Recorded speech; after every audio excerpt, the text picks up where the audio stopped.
গতকালই ট্রাম্প বললেন রাশিয়ার সাথে বৈঠক হচ্ছে না, আর তার পরদিনই পুতিন শুরু করলেন পারমাণবিক মহড়া। একেবারে যুদ্ধের মতো প্রস্তুতি, মিসাইল ছোড়া, সাবমেরিন ডুবানো আর আকাশে যুদ্ধবিমান। রাশিয়া ঘোষণা দিয়েছে তাদের পারমাণবিক বাহিনী পুরো প্রস্তুত। এই মহড়ায় অংশ নেয় রাশিয়ার সবচেয়ে শক্তিশালী ক্ষেপণাস্ত্র ইয়ার্স ICBM, সাবমেরিন থেকে ছোড়া সিনেভে মিসাইল আর আকাশে ক্রুজ মিসাইল বোমার বিমান। সবকিছু একসাথে চালানো হয়েছে, মানে নিউক্লিয়ার ট্রায়াড একসাথে কাজ করছে কিনা সেটা পরীক্ষা করা হয়েছে। রাশিয়ার সরকারি ভাষায় এটা শুধু রুটিন টেস্ট, কিন্তু দুনিয়ার কারো কাছে এটা মোটেও সাধারণ কিছু মনে হচ্ছে না, কারণ সময়টা একদম পারফেক্ট। ট্রাম্পের বৈঠক স্থগিতের পরদিনই এই মহড়া। এটা যেন সরাসরি একটা বার্তা, তোমরা কথা বন্ধ করেছো, আমরা প্রস্তুত। পুতিন কখনো কিছু করেন না বিনা কারণে, তার প্রতিটি পদক্ষেপের ভেতর একটা বার্তা থাকে। এবার সেই বার্তাটা কতটা জোরালো তা বোঝা যাচ্ছে। রাশিয়ার মিডিয়া নিজেরাই ভিডিও দেখিয়ে দিয়েছে, বোমা ছোড়া, ক্ষেপণাস্ত্র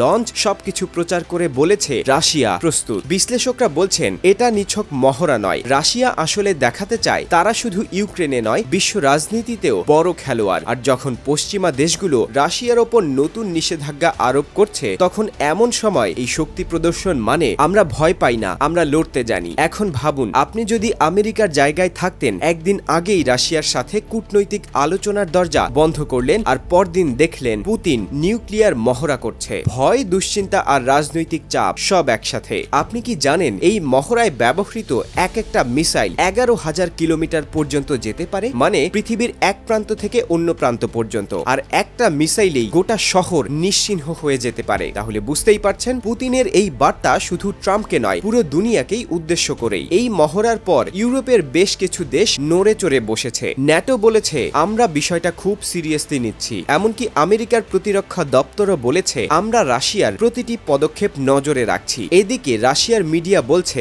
আমরা শুধু নিজেদের সুরক্ষা নিশ্চিত করছি, পশ্চিমাদের ভয় পাওয়ার কিছু নেই। কিন্তু প্রশ্ন থেকে যায়, যদি সত্যিই শুধু মহড়া হয় তাহলে এখন কেন? আর যদি বার্তা হয় তাহলে কার জন্য? ইতিহাস বলছে এমন মহড়া অনেক সময় যুদ্ধের আগের সিগন্যাল হয়। 1962 সালে কিউবান মিসাইল ক্রাইসিসের সময়ও এমন মহড়া হয়েছিল। এরপর পুরো পৃথিবী ছিল এক চুল দূরে পারমাণবিক যুদ্ধে। তাহলে কি এবারও সেই দিকেই যাচ্ছি আমরা? রাশিয়ার ভেতরে এখন অনেক চাপ, অর্থনীতি ধীর, ইউক্রেন যুদ্ধ দীর্ঘ হচ্ছে, পশ্চিমা নিষেধাজ্ঞা বাড়ছে। এই অবস্থায় পুতিন নিজের জনগণকে দেখাতে চান, দেখো আমরা এখনো বিশ্বের সবচেয়ে শক্তিশালী দেশ। এটা তার জনপ্রিয়তা ধরে রাখারও একটা কৌশল। একই সাথে পশ্চিমা দেশগুলোকে চাপ দিতে চান যেন তারা আলোচনায় ফিরে আসে কিংবা নিষেধাজ্ঞা কমায়। মানে এই মহড়ার পেছনে রাজনীতি আর সামরিক কৌশল দুটোই কাজ করছে। দুনিয়া বদলাচ্ছে খুব দ্রুত, কিন্তু মনে রাখবেন, খবর জানলে ভয় নয়, প্রস্তুতি বাড়ে। ধন্যবাদ দেখার জন্য।